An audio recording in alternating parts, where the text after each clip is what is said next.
use Facebook. And check YouTube. Yep, you're live on YouTube. Okay, good. So now I've got to check Facebook and see. And you're live on Facebook. Okay. Ta-da!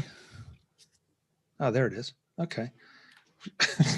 Gee, thanks, Mark. I hadn't even looked down, and he's got snowball potential. Thank you very much. He's got to show where your snow's coming. Yeah, you guys are getting slammed. Yeah. Well, that's what they're saying. We're gonna get hit heavy. Oh man, could you get 2 feet? They were calling for 18 inches here in our area as the max, but you know that. So yeah, I'm just looking at his map. Like we're kind of hovering over where you are, State College, and yeah, it has the potential to get ugly. There's no question. That's where Penn State is, isn't it? State College. Yeah, and we're a little bit south and east of that, about 2 hours south and east. Yeah, so you're probably in that little pink area there, 12 inches. So if anybody is here, it says one is watching. I don't know if that's you or me or what, but it's probably me. But if not, thank you. Let's see.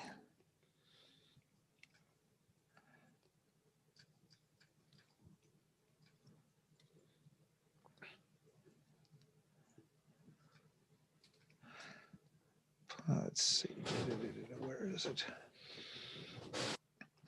Guess I don't have that. So to get that. I can say is anesthesia makes you sleep really good. Yeah. I woke up like, God, that was refreshing. But then once it wears off, back to reality. Yeah. Okay, so throw that there. Now, only thing is, I don't know if it posts in the group. It may not. Which I probably could share it in the group. Go right ahead, because I wanted to look up something else.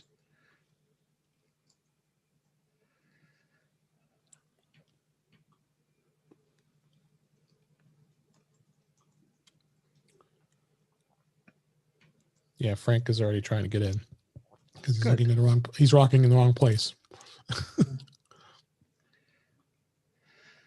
Okay.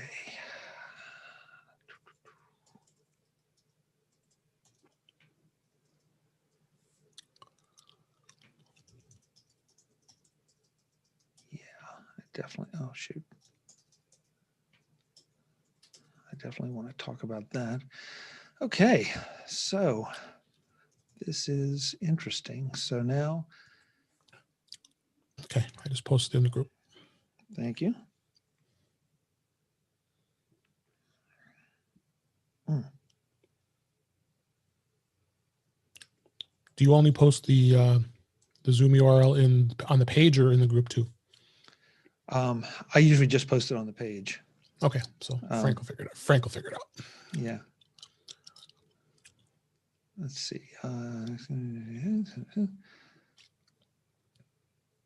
So there's the live feed here. And there I have the chats up and running. So I've got the Facebook here. Okay, that's good. So Mark, you weren't here. We are streaming tonight live on Facebook and YouTube. Oh, and YouTube. Okay, that's We stream. We're tempting the gods. Chuck and I did some testing yesterday, so looks like it looks good. Yeah. Okay, so I'll paste that in for Frank one more time, since he just sent me a message. Just so you can get in. So I'm going to go back. Yeah, I decided to try to expand our audience a little bit and see what happens. So people are always on MacVoices TV. Yeah. Okay.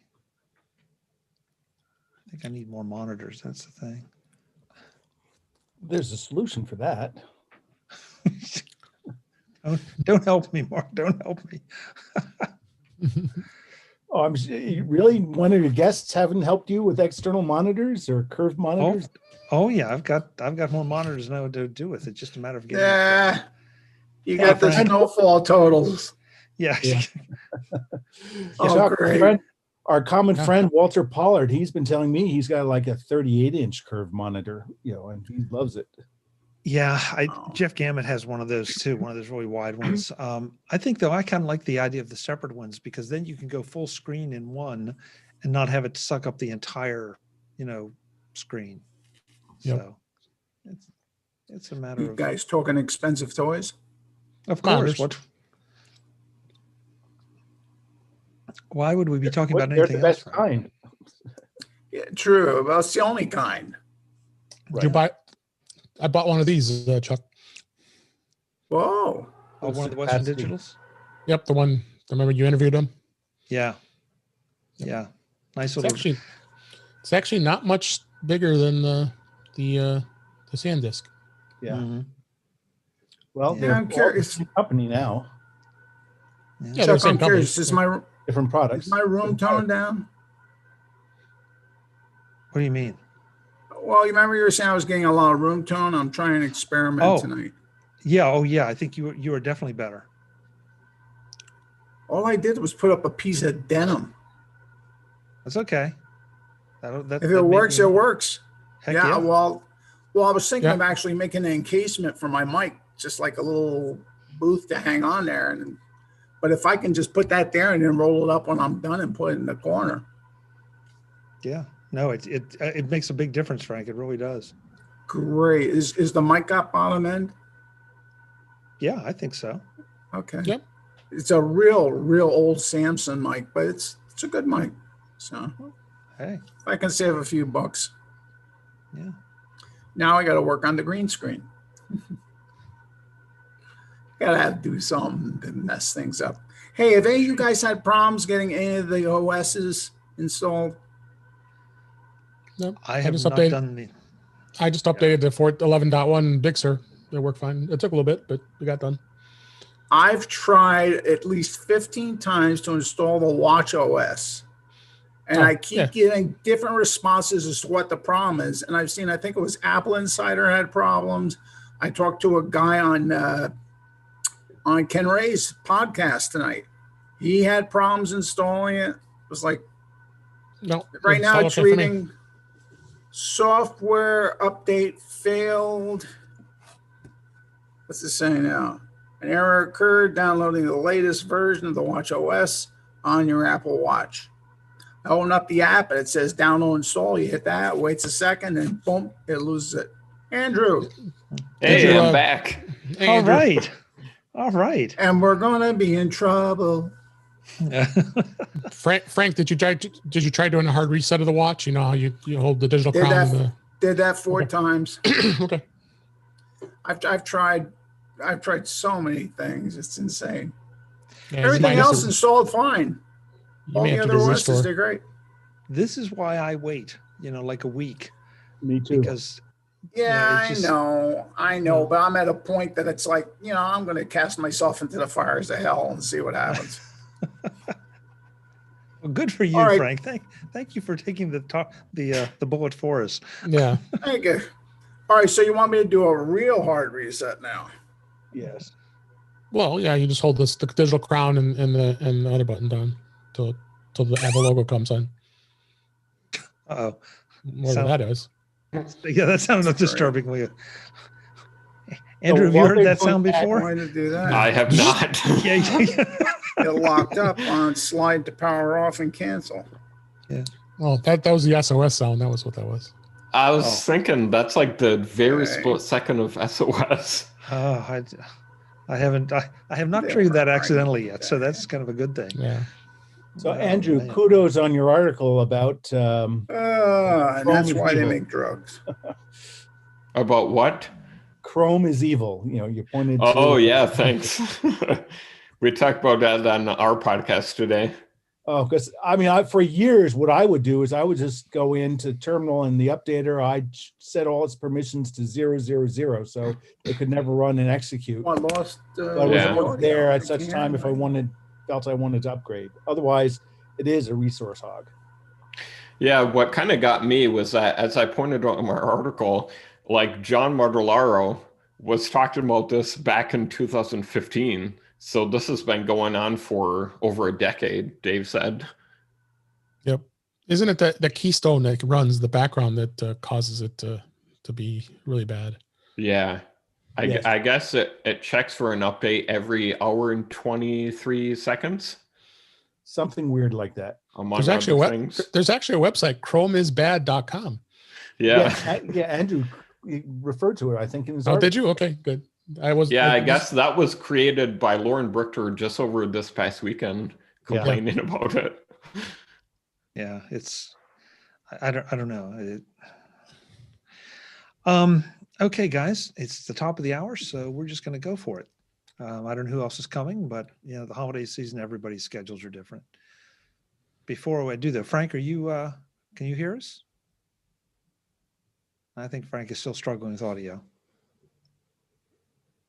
So okay.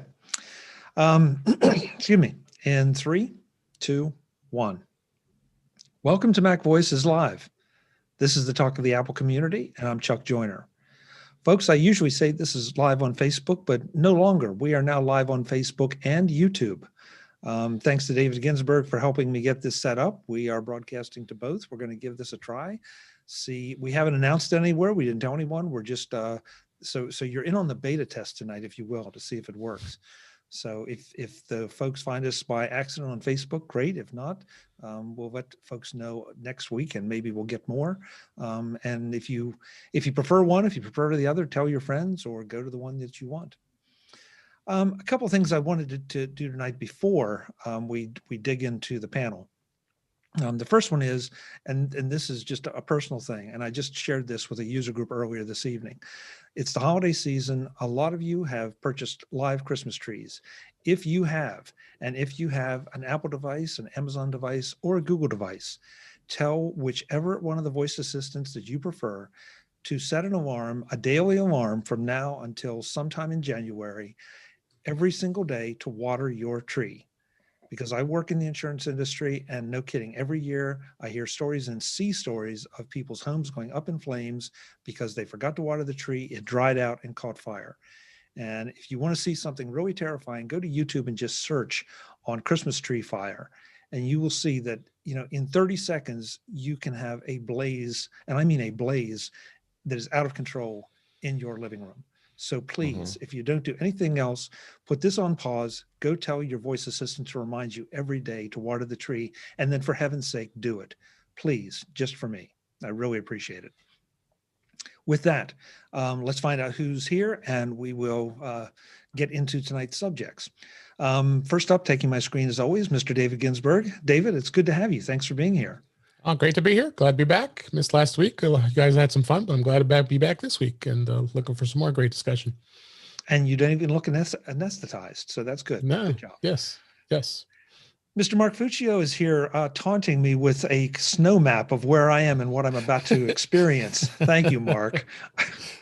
Well, I know you enjoy the backgrounds I have, and I couldn't think of anything more appropriate or more deserving, although my head is right there, I think, covering, sort of, I think this pink glob here is sort of like between 12 and 16 inches, if I spotted Harrisburg correctly. So hopefully it moves, but you can't tell. And after doing this for a couple of weeks, I think I figured out your algorithm. I think the order in which people appear is the order in which they join the meeting. So you got it. Except when people turn their camera on and off, and then it can jump around. So, and then you can lose your spot. So, all right.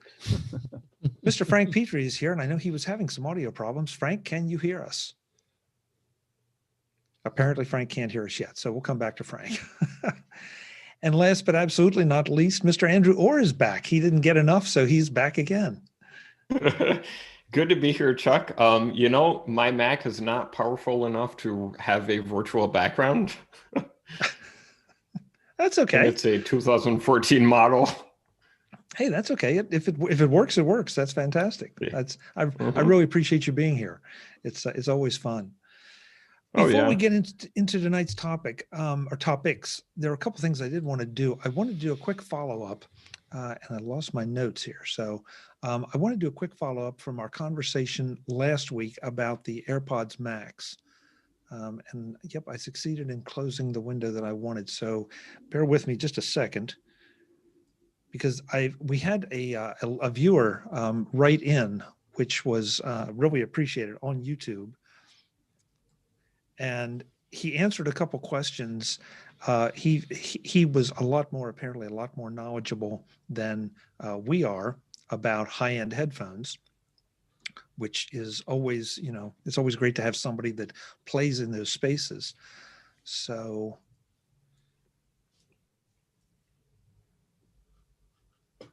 why does it always happen the more you rush, the farther behind you get? That is one of the rules of life. Okay, so viewer and listener Shamir, and I hope I'm pronouncing that right, Shamir. If not, just yell at me. He pointed out that the AirPods Pro are targeted for the same market of the same kind of consumer as the Barodynamics. I hope I'm going to pronounce some of these things right. Araman wireless copper for $699, the Dowley IO6 for $499, the Sennheiser RS195 for $499, the Master and Dynamic MW65 for $499, and the Focal Listen wireless Bluetooth for $490. And his comment was, with the exception of noise cancellation, what the AirPods Pro Max bring to the table that the other brands don't is spatial audio with support for Atmos 7.1, active noise cancellation, transparency mode, adaptive EQ using mics and sensors, ear and neck detection, moldable SOCS, sorry, I don't know what that is, for extended battery life and computation audio processing, Apple grade pairing, lagless wireless audio auto switching, and the ability to add features over time via software updates. That last one really rung true with me because of the chips that are in these headphones. That, I don't know what kind of features could be added, but some significant features can be added. So Shamir, thank you for setting us straight. Really appreciate that. That's some good information. I can add a comment if you don't mind. A lot more reviews are starting to come out, so I think we're going to start really seeing people listening to these headphones and giving us some really, hands-on. You had iJustine and you had Marcus Brownlee do their initial reviews, but they didn't have time with it. So I think that's what's going to really get us to really have a good understanding of these headphones. That H1 chip, I think, is going to be a big thing, allowing Apple to do, like you just said, the updates that are going to be needed to get these headphones to do things that the competitors are not going to do. So who knows? It'll surprise us. Again, we're all not in the markets of, many of us are not in markets of having headphones that expensive, honestly. So we'll see where it goes. But I think the big key with what his comments were is Apple being able to have a lot of these updates that a lot of headphones don't have that option. So. And I'm embarrassed, David, that we didn't think about that. Maybe there are headphones out there that can have their firmware updated, but I've never run into them because I don't play in that market. And it just never even occurred to me that that would be the case.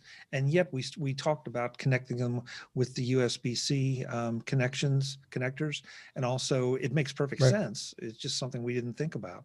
So, and then the Bose do too. The QC35s always have firmware upgrades to them, but I don't think they're anywhere near as elaborate as what Apple, I think, is going to do with these AirPod Pro Maxes. So I would point out we've already seen firmware upgrades to the AirPods Pro, right? Early this year when they announced. So I mean, Apple has a precedent for that already. Yep. Yeah, and they have the H1 chips in them. So right, and since I don't own a set. David, sounds like you do. What is the upgrade procedure for that? Is it analogous to upgrading a watch? Yeah, it's interesting with the AirPods Pro. They just update. You don't even notice it. It's not like today the HomePods just updated to 14.3, and those those get pushed just like iOS 14.3 got pushed to the iPhone and the iPad. So it just happens. You just don't generally notice it.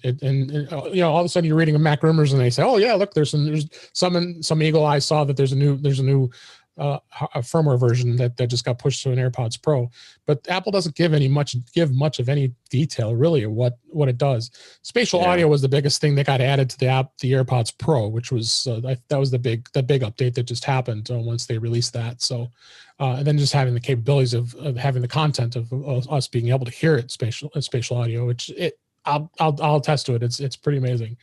But yeah, as far as updates go, it just kind of happens. You don't even notice. As the way it should be. Yeah, exactly. I think there is. I remember reading an article early on that there was a specific thing that I think you plug the case in, had the AirPods in, plug the case in, and then either push the pairing button or flip the lid, or I don't know what it was. There's some way to force the update. Yeah, you had to flip the lid. You just put them in. Yeah. Mm-hmm. Yeah, if it didn't happen automatically, but like you said, David, most people I think it happened automatically. So right. Yeah, Andrew, I've forgotten. Are you? Do you have AirPods Pro? Yes, I do. And that's what I've noticed too. I have tried that kind of workaround to try to force the update where you make sure your iPhone is plugged in, put the AirPods in and take them out or something like that. But I've never been able to force that update. It happens in the background. Yep. Well, let's hope that it continues to happen in the background. That way, people have the latest and greatest without even needing to.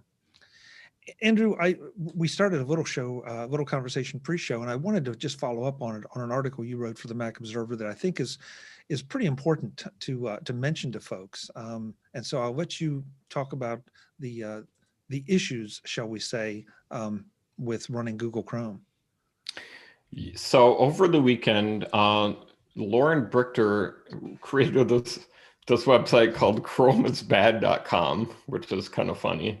And I personally wasn't really familiar with his name.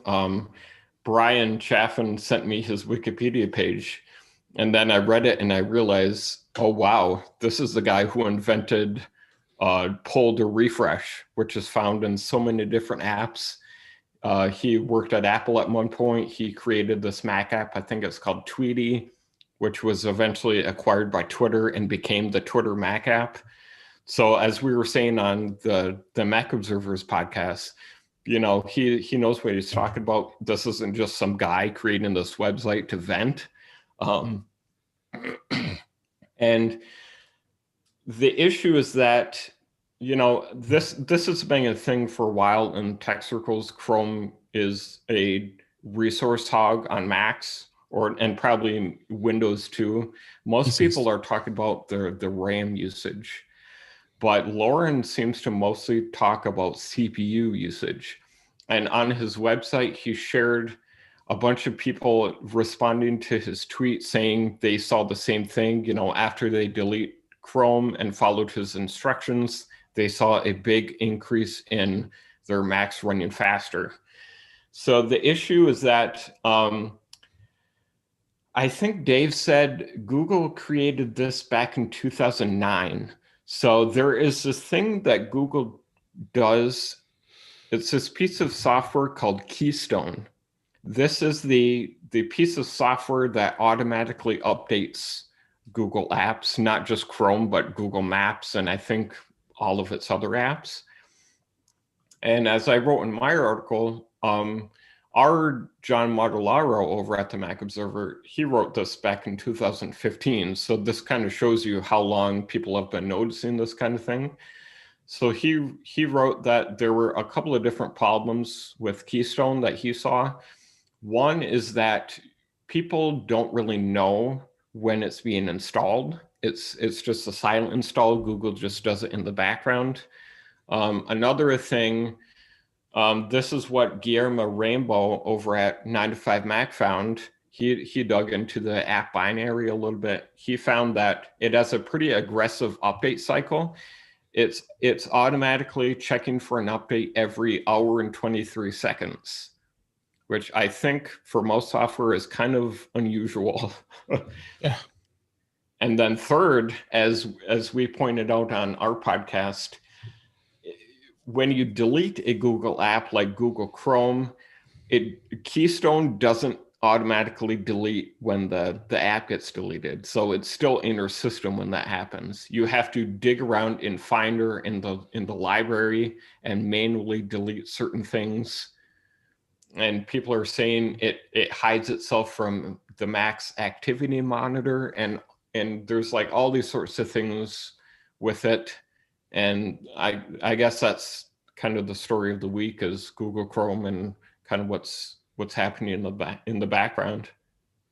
So I've known about this for a long time. So I don't know, for 4 or 5, maybe 6 years ago, I first became aware of it because it was polluting for the system log. For some reason, I had to go look at the system log, to diagnose some other problem. And I saw it was just filled with this stuff. And every minute it was just, putting hundreds of entries into it. And then ultimately tracked it down, and yeah, it is an updater. And when a lot of these things get set automatically, it's in your hidden library folder, or maybe the system library folder for the Mac. There's things called launch agents and launch daemons. So it had a launch daemon, and that's where OS 10 goes to look for how to start stuff and check to see if it should automate and run things on a periodic basis. So there's a file there, com.google.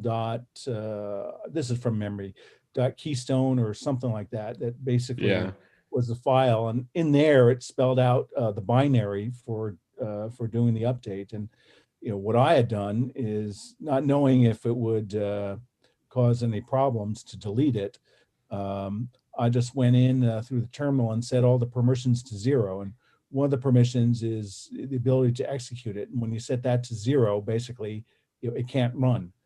So after I did that, it didn't have the junk polluting the log, as well as what I observed sometimes after that is, there were some of these processes that you'd see in the activity monitor, that were sucking up enormous amounts of CPU that just seemed to go away. So yeah, you're right. This has been out there for a way long time. And I think if people like Chrome as a browser, and they don't like the invasiveness of having this thing suck up all these resources because it's not just checking. That should be something comes up, pop, boom, does a second, there's nothing there.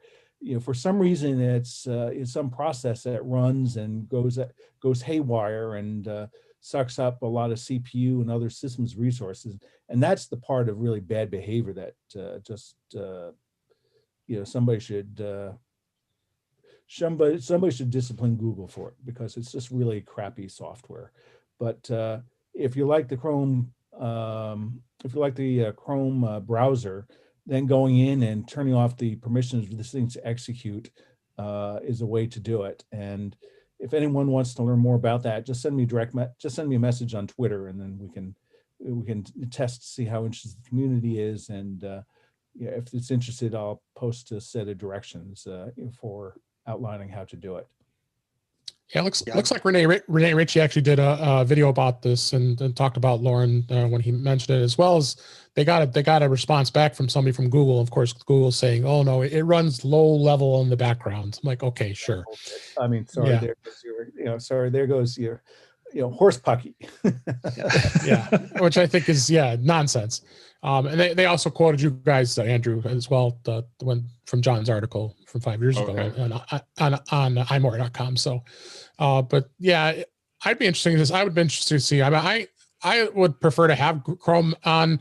I have Chrome and I have Edge, and Edge is Chromium based, and you don't see anything that's going on with Edge, because Edge is. In fact, Edge probably, to me, seems to run a little faster than Chrome does, and they're both basically the same under both Chromium. So it's definitely interesting to see what we can get this thing to stop. But okay, so Google says it's running low level, but why is it running at all?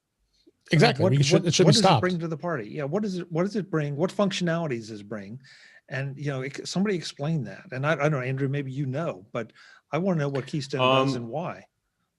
Well, we don't really know. It's just kind of this updater that runs in the background for, all of Google's apps, like I said. We did maybe think out loud about what could it be doing. I think Dave said, well, he said a couple interesting things. First is that this isn't a universal problem.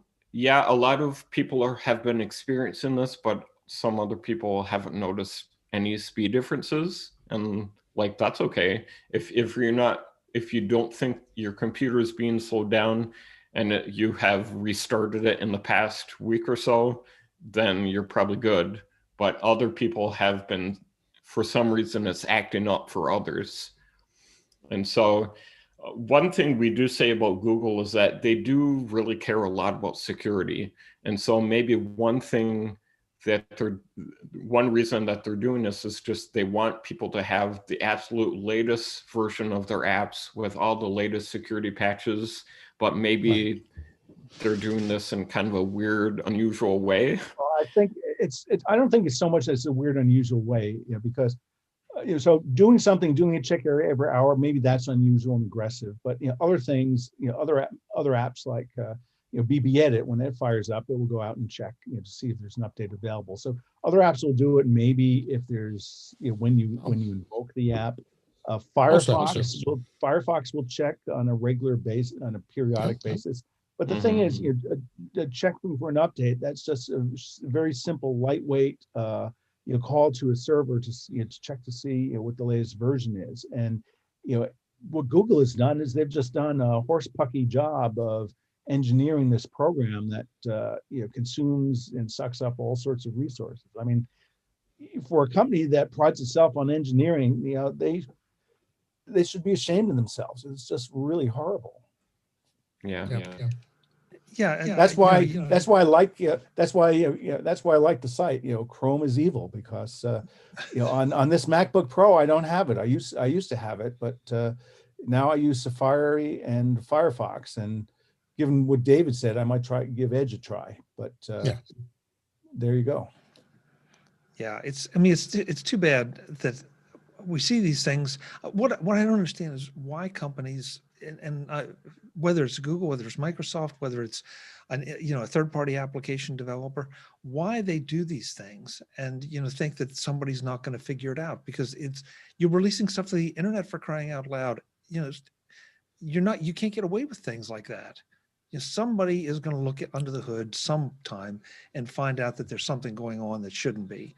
You might get away with it for a little while, but it always blows me away.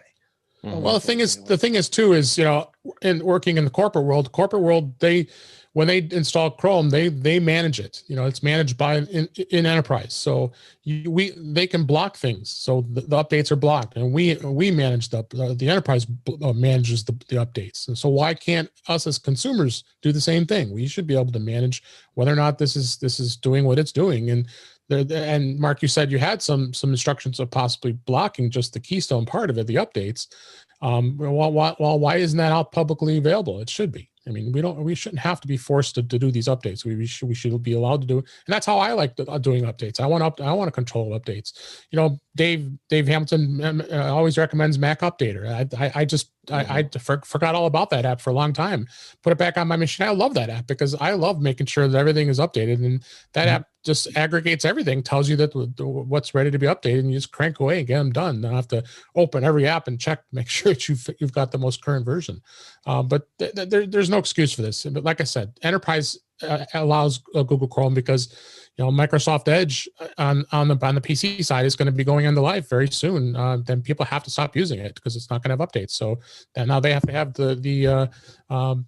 the Chromium based Edge. But a lot of corporations are using Chrome as well. So, and they do manage it. I know that for a fact because I've dug into it and I've seen how you can customize what can be updated, what can't be, blocking extensions, whatever. They want to have control. So, yeah, and so I'm going to flip it around and argue just the other side a little bit. Okay, first of all, there's the convenience factor that I may not think about. I mean, I'm not going to. I don't have an IT manager managing my stuff. And so if I fire up an application, it's sort of nice to have it say, hey, there's a new version. That's good. And especially if it gives me the option not to bother with it, because right then at that moment, I don't, I just may not have time to let it do the update. So that's the first thing. But the second thing too is that most of the security professionals, I think, say that Apple will do the same thing. If you turn on automatic updates to your system, you can have them installed automatically. I don't like that. I'm like David, I like to manage that a little bit, but I don't think I'm the average Mac user. Yeah, and so, and I don't think anybody here necessarily is. Frank had to leave us. He was still fighting his audio problems. So hopefully he'll be back. I prefer to have that option. So, there's a catch-22 here. And if there's security related options or security related issues, maybe the best thing you could do is to have it automatically update so that you're not sitting there fat and happy and a big target for somebody. So I don't know. I see both sides of it, but it bothers me a lot when a company is running something like this that is either A, undefined, or B, is excessive. And I think that kind of time frame, at least in my opinion, is checking for updates that frequently is excessive. Very excessive. Agree. So, like on our podcast, we were trying to give Google a little bit of the benefit of the doubt when it comes to security. Like Kelly mentioned a couple of weeks ago on Security Friday, where we were talking about a couple of Chrome 0 days. So people had to update ASAP. But like my personal thing is the biggest issue I have with Keystone is, like I said, not only do you not know that it installs, but it doesn't also uninstall when you delete Chrome. So Lauren called it a piece of malware, basically. Yeah, I'd agree with that. Yeah. But I mean, I'm just checking here because you can, if you go into your library launch daemons or launch agents, you can see there's all sorts of stuff. GoToMeeting has stuff, LogMeIn has stuff, and Zoom. Zoom got spanked, I think, last May, June, July, because they installed a web server and it was open and tell anybody, so I mean, this is, there's good and bad about this, right? I think we all appreciate, as Chuck was saying, the ability to upgrade to the latest version of the program with bug fixes or security fixes. It's just in this case, Google just did a horrible job of it, and that's why that's why they're that's why they're getting ground up and all this heat in all these different social media channels now, because they did do a bad job. Because I mean, if you think about it, right? Underneath, what does it need to do? It needs to do an a URL, HTTP, GET to check to see, okay, what is the latest version of the available? So that's like one packet. That's 1,500 bytes that's going out. That's tiny amount of insignificant amount of bandwidth. Couple milliseconds of CPU time to fire the thing off, get the response back, and check to see if they have the latest or not. There's no reason that should be sucking up enormous amounts of CPU or memory, other than just horsepucky engineering. Yeah, I mean, we can I keep beating the dead horse, but at the end of the day, it's right. It's something that if you're going to use Chrome, you're going to have to put up with it, and you can easily decide not to use Chrome. As David said, there's Edge, there's Firefox. What else is out there? Opera is still out there. Brave is still out there. So there are a lot of browsers for you to check out. So all Chromium based. So yeah. So it may be a matter of you deciding that Google Chrome is not worth your time. But again, I don't know, maybe to be pedantic about it, this is not a Chrome browser problem per se. This is a separate program that checks for updates. Yeah. Right. That's a fair point, Mark. But at the same time, it sounds like it's installed when I, Google I, Chrome I gets understand. installed. I understand. Yeah. I don't, I'm not besmirching Chrome as a browser. I'm just besmirching Google as a company for putting this other piece of, badly engineered software out there that sucks up resources and, as Andrew said, is characterized as malware. Well, I think that besmirching besmirching is Besmirching. is okay. We're into the 18th century. Another topic I wanted to bring to the table tonight, guys. And Ken Ray and I talked about this on his in a few minutes last week, and there's been discussion about this a lot, about having Apple hardware as a subscription, and not just, we've touched here on the show a little bit about the iPhone upgrade program that some of us, at least, I think I'm in, I think David's in, I'm not sure about you two, Mark and Andrew, but that's almost like a subscription service. It's sort of, not quite exactly, but kind of. And so if Apple were to bring something like this out, is it a good idea for the customer? And is it a good idea for Apple as they move toward a more services-oriented economy or a model? So discuss. I mean, I think it has some appeal to me, but I also have a lot of questions about how it would work. So would you restate your mental model of what this service would be and how it would operate? Mark, I mean, conceptually, I would think I'll throw a version of it out there and then we can run with it. But for a flat fee per month, you would receive an iPhone, an iPad, a watch, maybe a set of HomePods, AirPods, maybe a HomePod.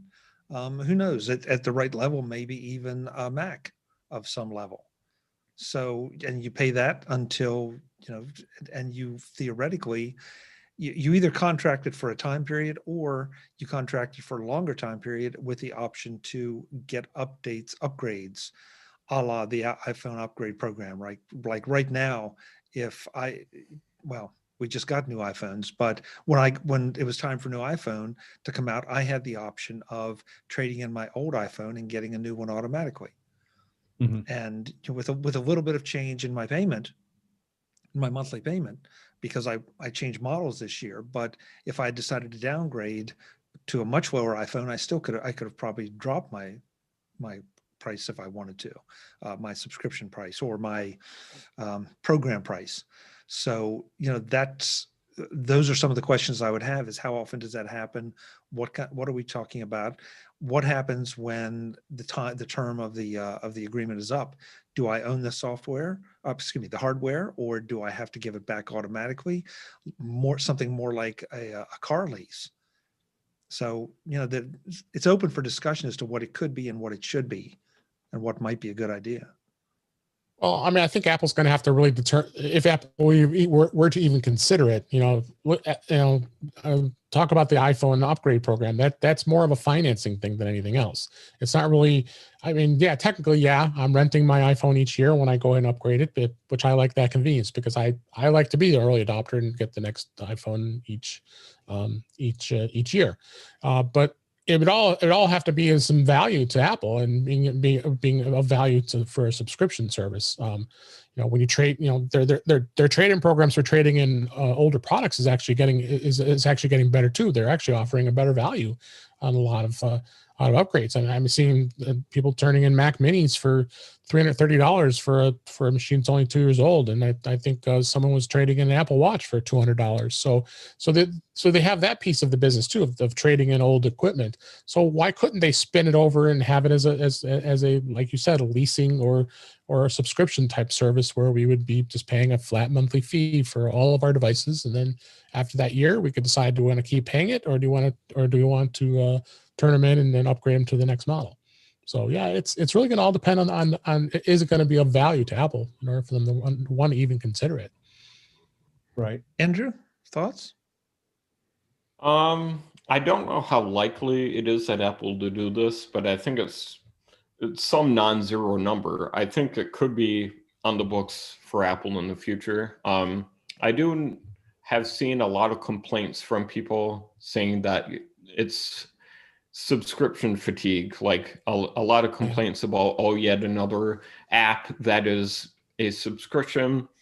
But like you said, Chuck, the iPhone upgrade program, that's essentially already a subscription. And so for those of us who are all Apple anyway, software, services, and hardware, for us, I think it would make sense to have an Apple One Elite tier for something like that. And so I think the idea is interesting. I guess we're all just trying to figure out, is Apple going to do this and when or no? So I don't know. Yeah. I want to welcome Frank back. I think he's got his audio problems fixed. Frank, you made it. I have no idea what was going on, but listening to what you were just going on about the Apple hardware, the way mine's been working the last 2 weeks, I'd sign up in a heartbeat. But my concern about the subscription service is there going to eventually be a point, if everybody's on this thing that they're renewing constantly every year, there's going to be a point of saturation. I sort of get the feeling it's like, what are you going to do with all these old iPhones? I know they can reuse some of it, but is there going to be more phones than people at some point? Maybe. Okay. Maybe, but Possibly. okay. So let's go around the table here. Okay, so Chuck, you announced probably the grand version of the every Apple device with a screen. We can simplify it and just look at a Mac or look at an iPhone, and as good electrical engineers who believe in superposition, we know that the overall response, we can sum up the responses of all these other individual pieces. So let's look at one piece just to make analysis easy and keep everybody on the same track. And for instance, this MacBook Pro, I bought it in February of this year. It replaces a MacBook Air that I last bought in September of 2011. So I think there is a strong clue of maybe what Apple's objective is instead of having these really lumpy long periods between device purchases, be it a Mac or an iPad, etc., is to try to generate more revenue in intervening years. So I throw it out to somebody else. Well, isn't the problem though is everybody keeps complaining now, and well, I think it's just a nature of the beast, is that everything is evolutionary instead of revolutionary. I think we've gone past the point of anything really being revolutionary anymore in a lot of fields. And so at this point, I see it as evolutionary. So I could see possibly having a subscription program for like maybe every 3 or 4 years. Because in reality, people only use what, 35% of the power of their equipment? Or less, way less, probably. Yeah. Yeah. So I'm just wondering. But I don't think it's necessarily. I mean, Andrew used an interesting term. The elite version. Well, how about the triple elite version for the people who want the latest machine every year? But I think your point is well taken.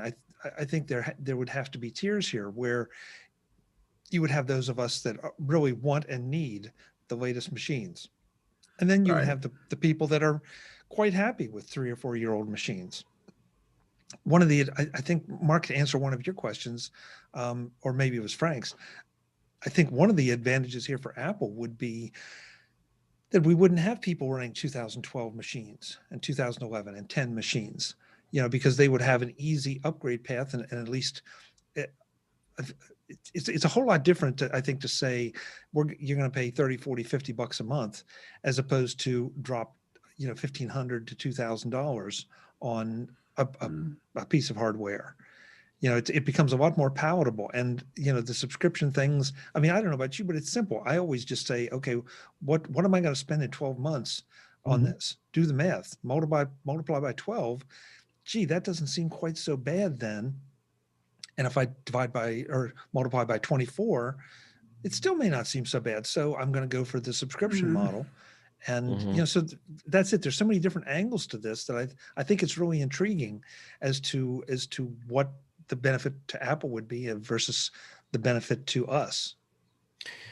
You know, another thing that I just thought of, I didn't kind of realize it before. So we already have the iPhone upgrade program, but starting, I think it was this year, now that we have the Apple Card, Apple has introduced special financing options for, I think, most or all of their products.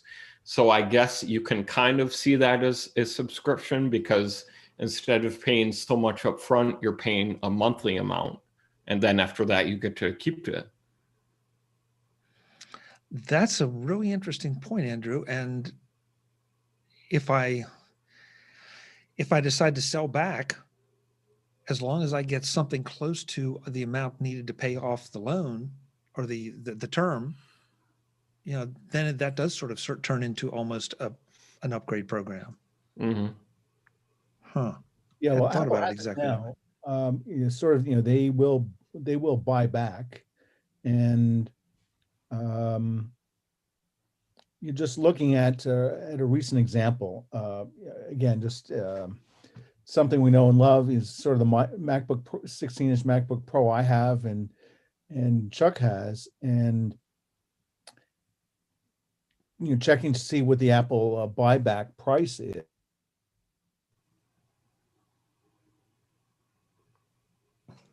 Mark, we lost your audio.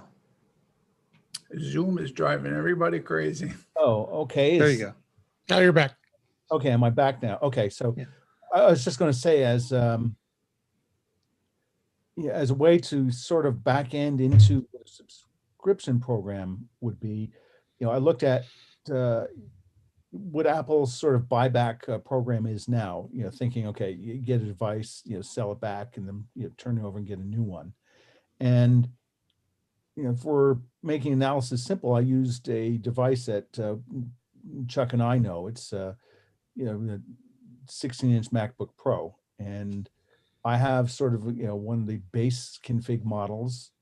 He has one that's been upgraded on I think memory speed, as well as I know SSD and DRAM. And if you sort of look at, you know, the initial purchase price, it's sort of, this is the base model. You know, the initial purchase price is excuse me, it's $2,800, $2,799. You know, the trade-in value is $1,530. This is through Apple. So, you know, they're basically, you know, paying back 55% of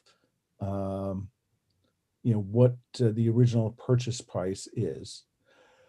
Looking at this a little bit deeper, it seems that, you know, they, at least for this particular model, and I think there's some elements of this that apply to other systems they do as well, is, you know, they upgrade memory and SSD and then resell it. So it's at a, you know, they offer a discount at a higher, you know, effective list price. And, you know, by so doing, you know, they really, you know, create a great deal that's a great margin sweetener. And if anyone is interested and their eyes won't glaze over, I have a spreadsheet that I could show that could illustrate this point. But the point is now that sort of the hardware business, if Apple, it seems that at various times that you know, they offer different deals, and their prices are roughly analogous to what other companies like Gazelle, et cetera, have, which makes sense due to market forces, right? They're all, you know, competing for you know, previously owned used machines, you know, and sort of just Chuck and I passing some data points back and forth via Twitter earlier today. It seems that there's like maybe a 2 to 4% variance depending on the buyer and depending on if you're in excellent or good condition of the machine. If it's really flawed, that clearly the prices drop out considerably. So looking at this might be a model that appeals to what Chuck and Andrew were calling the elite class. People want to have a new machine each year. For doing this is really good business for Apple. Doing this, trying to do a general subscription where you can buy it, and if you think about modeling it after the iPhone, you buy it for 24 months, you can upgrade after 12 months. That probably doesn't work for a lot of Macs. The reason is Apple will lose money. Why? Because if the gross margin is less than 50%, since they're selling it for over a 2-year term, if you can upgrade after 50%, half the term, if you haven't recouped the manufacturing costs, which they won't if the gross margin is less than 50%, it just doesn't make economic sense for Apple. So this is not a simple thing to take a look at, because so much of this depends on the manufacturing and costs and gross margin costs. Now, if all Apple is doing is they take the Mac, and if the aluminum cases and screen and keyboard are reasonable condition, and all they're doing is doing a peripheral upgrade, which since these devices are soldered in, I have to assume that there's not something they can unplug and replug in. They have to put a new motherboard in. That at this point, who knows what the costs of those things are. But that's why, again, it depends very much on what the gross margin of the product is on, and when Apple would offer ability to upgrade or trade in a device. iPhones are generally believed to have extremely high gross margin, offsetting low gross margin like on entry-level Mac products in their overall profitability. But I don't see Apple getting to a point where they would ever sell a device, or ever have a program under which they're in a position where they would lose money. And going forward, the only thing I think I could say is that as they move to their own Apple Silicon, they're in a much better position to control their prices, as well as the modularity of their system, so that maybe it's a Mac or other device comes back in. They switch out a component for a CPU, a couple components for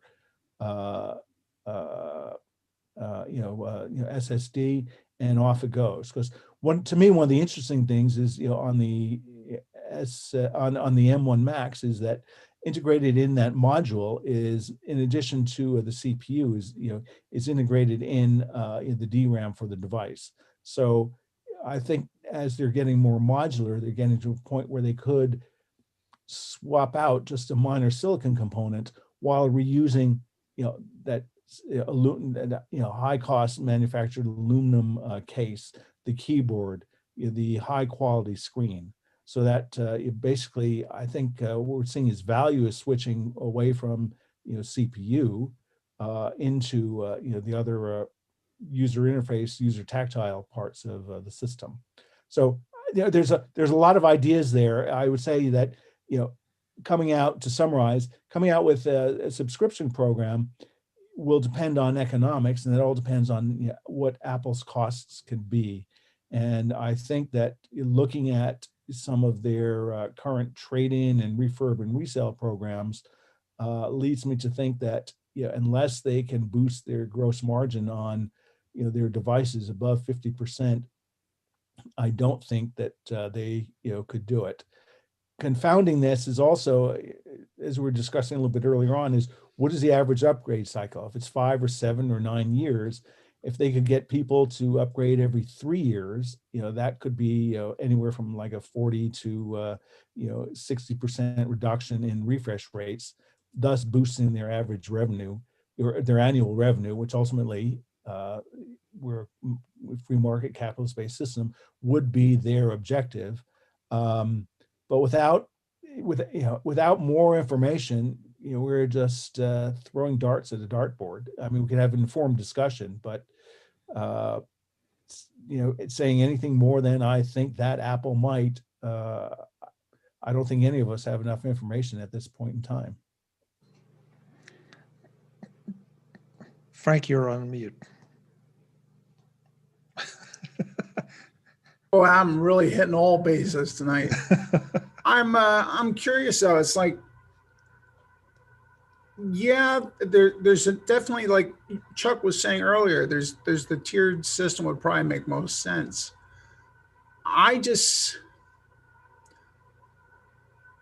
Yeah, people are paying just in monthly prices, but I'm wondering, since Macs last so long. I was watching a YouTube video tonight where a guy actually had Catalina running on, I think it was a 2010. And I'm just wondering how many people, does it financially work out? Let's say if someone is on, let's say, the second or third tier, and they get a new Mac every 2 or 3 years. Is that financially going to benefit them? And I think of this in case of, compared to like cord cutting. I cord cut 10 years ago, and so I saved a lot of money for a while. But now I'm paying to Patreon for all these podcasts. I'm paying to specialty channels that I have on Apple TV. And so now I'm back up to $80 a month already. Yeah, well, but Frank, what would you have paid? I mean, you're looking at it from, I go back to my annual thing. You're looking at it as $80 a month. And I would say to you, look at what you would have paid on an annual basis then and now. Because you can look at it as, oh my God, I've got an $80 a month bill. And you overlook the fact that, yeah, but you paid $600 for something, earlier in the year, and then you had no other payments. And you forget about that $600 purchase, as opposed to seeing, gee, that $80 a month ticks away and it's eating me, it's killing me. When, guess what? You spent, a whole lot of money before. I sort of like what, if I understood you correctly, is you would go in and just sort of like have a component replaced.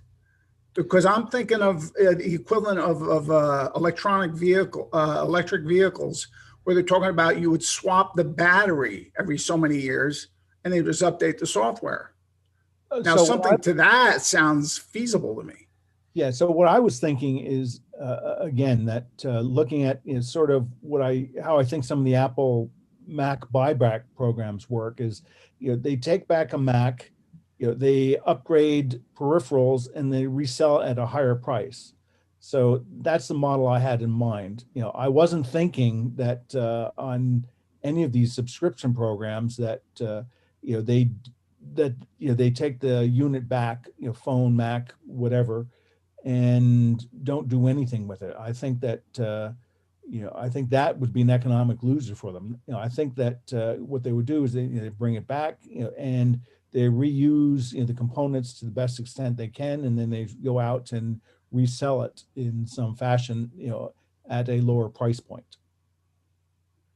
And I think that addresses your point of, okay, what's going to happen with all this e-waste? I think, it's going to get circulated around the system instead of just dumped into a landfill. And I think the other reason is that I think, again, just stated simply, I think the reason for a subscription program is it will allow Apple to reduce the effective period between upgrades of something like a Mac or a phone from 5, 6, 7, 8, 9, 10 years in the case Frank was just mentioning, to something that may be a 3-year period or a 4-year period. And we can debate what the period may be, but effectively what it's doing is it's increasing the volume of their effective annualized sales, as measured by recurring hardware subscription revenue. David, get in here because we haven't heard from you. Yeah, I mean, again, I just go back to the subscription. Like Marco just saying, I mean, you just got to think, where is Apple going to be with this value? I mean, it's going to be tough. I think it's going to be a tough sell to see if Apple is even willing to do it. I think there's just going to be some tough decisions. Even Andrew mentions that that's probably highly not very likely that Apple may even be considering this, but. With bundles the way they have now, anything's possible. But I just don't see it. I would be kind of questionable about it, honestly. I mean, I like what I'm doing with my iPhone upgrade program, but it's going to be, well, it remains to be seen to what Apple would do. And I agree with you. I'm not sure the economics work out, but I'm willing to admit that I don't have all the facts, but what I can see and estimate based on the economics of Intel-based Macs, I don't think it's going to work out. I mean, you also got to look back. Apple's with the Apple Card. They've been very successful with the Apple Card with Goldman Sachs, and they're doing financing for everybody. I mean, you could buy a Mac and get for 2 years. I mean, I think I've got my Apple Watch on a 2-year plan. I'm paying like $25 a month or some really low rate. I don't even think about it. So, I mean, if you spin it that way, people have the Apple Card. I mean, they're probably going to be doing it that way. And although interesting enough, I think the AirPods Pro Max, you only can get for 6 months. So you're paying like $91 a month for those. But yeah. So you got to see it that way too. Apple may see it more lucrative to just let's focus and put the financing in on the Apple Card versus something like this. Andrew, I guess in my head, I'm thinking that though there's some other less easy to calculate, if that's possible, given what Mark was saying. This does it pulls you into the Apple ecosystem and it keeps you there. Unless unless depending on what your buyout clause is, you're not going to get frustrated and say, "Hey, I'm going to jump ship." And then once you're in the ecosystem and you've invested in the applications and all, then you're more inclined to stay.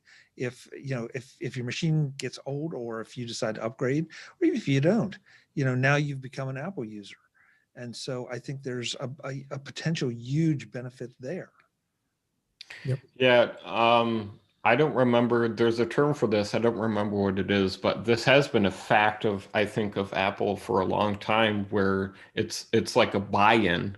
You buy one Apple product and you're kind of more likely to buy more Apple products just because they work so well together. Like Apple has really kind of figured this out, and to keep people in their system, which isn't necessarily a bad thing. I guess it just depends on your point of view. And so I think maybe a subscription would kind of be more likely to do that, to keep people in the ecosystem. I think the term's addiction. Well, yeah, there is that. Yeah. No, I listen, I think it's an interesting discussion to have, because it sort of makes, in a world where now we have a sort of program for our phones, we have programs for our cars. Hey, we have programs for the places we live. They're, it's called rent and leases. So, Right. Would this be a bad thing, to do for something that is, for at least some of us, a fairly expensive part of our lives? So I don't know.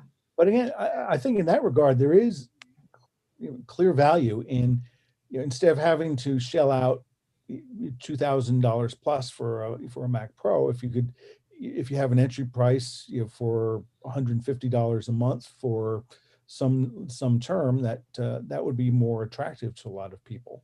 And then at the end, because it's only $150 a month, yeah, I'll re-up. I'll get the latest version of the same machine. So by doing that, that will boost Apple's recurring total overall revenues, because they get it in smaller pieces on a recurring basis. And it avoids the sticker shock of people saying, "Oh no, I can't upgrade. Last time it cost me $2,800, and I'm not going to do that again. That's just too damn expensive. I'm going to wait and wait." And that's why they get 5, 6, 7, 8, 9 year replacement cycles. So I think I think at the heart, yes, as Andrew was saying, this is a lot about making people stick within the ecosystem and upgrade, but they also want to upgrade the devices more frequently because there is a lot of benefit to running the latest and greatest devices and software. You get a much better experience than if you have something that maybe can just barely run a version of software.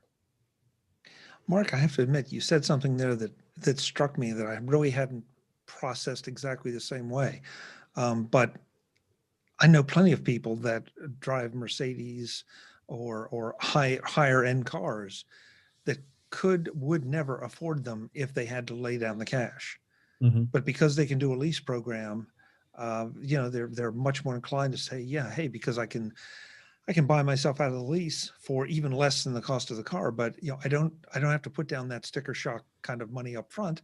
I can just hand them this minimal amount of money, and I've got my gratification of driving this vehicle.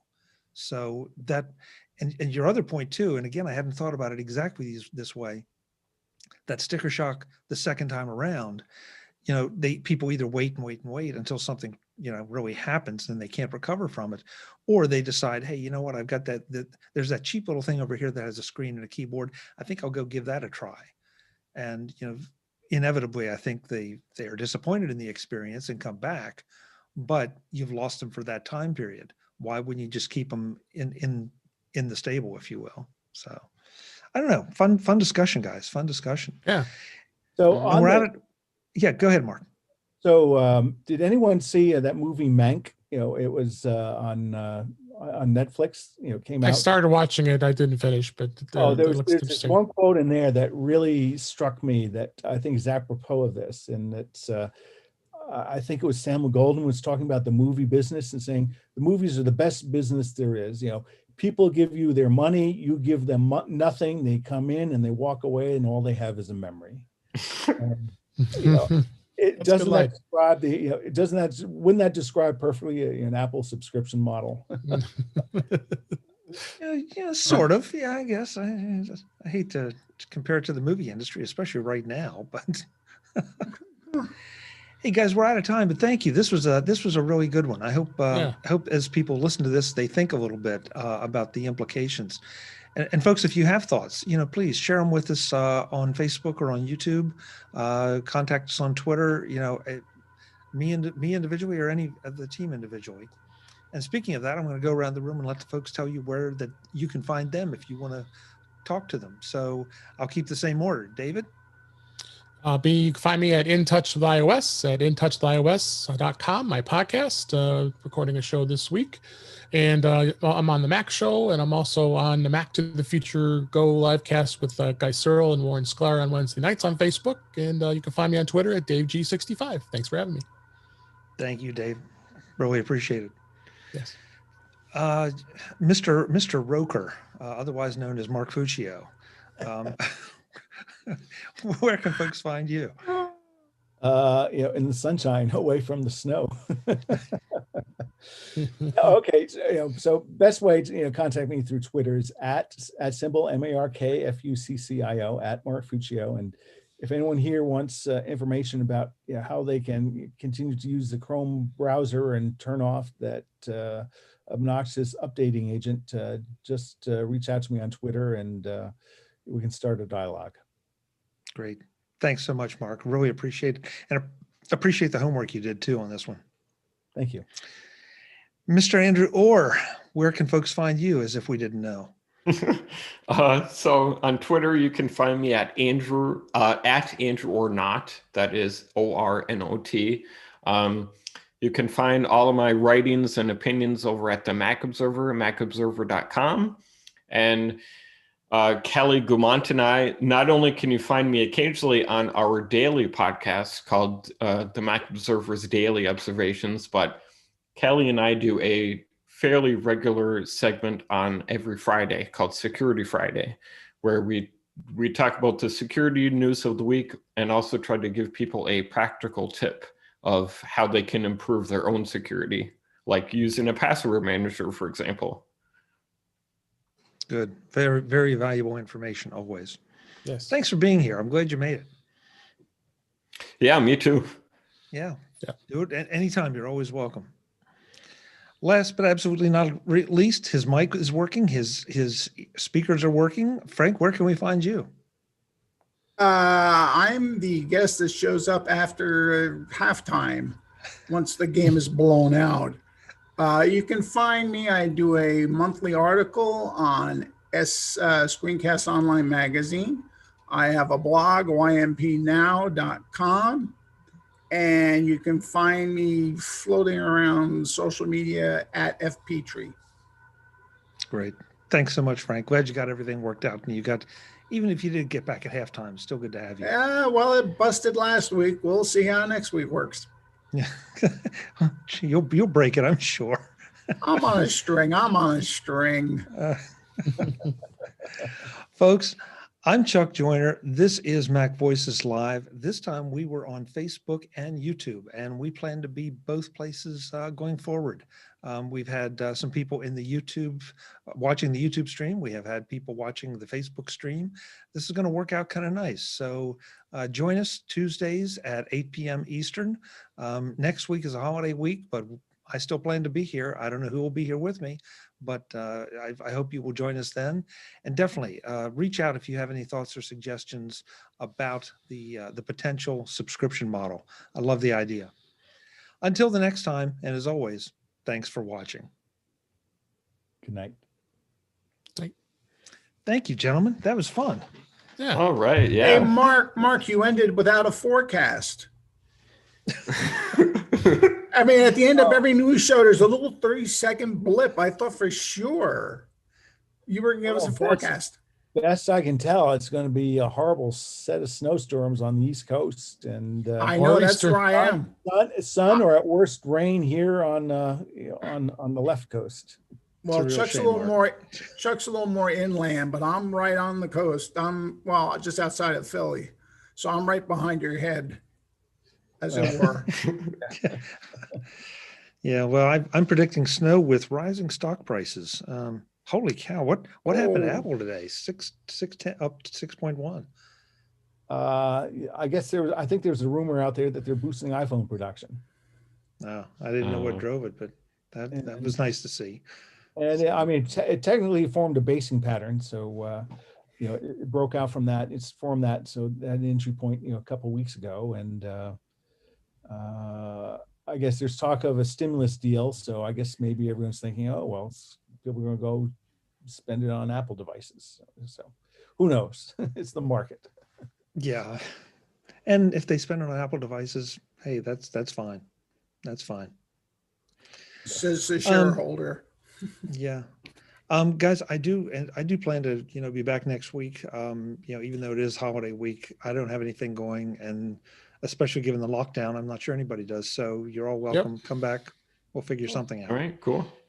Okay. I'll bring the pizza. That's even better. That's even better. I want to see how we pass that around. Pizza emojis. Yeah, that could be a problem. Yeah. So before we leave, I'm going to say goodnight to Facebook, goodnight to YouTube. Thank you for joining us again. We hope to see you next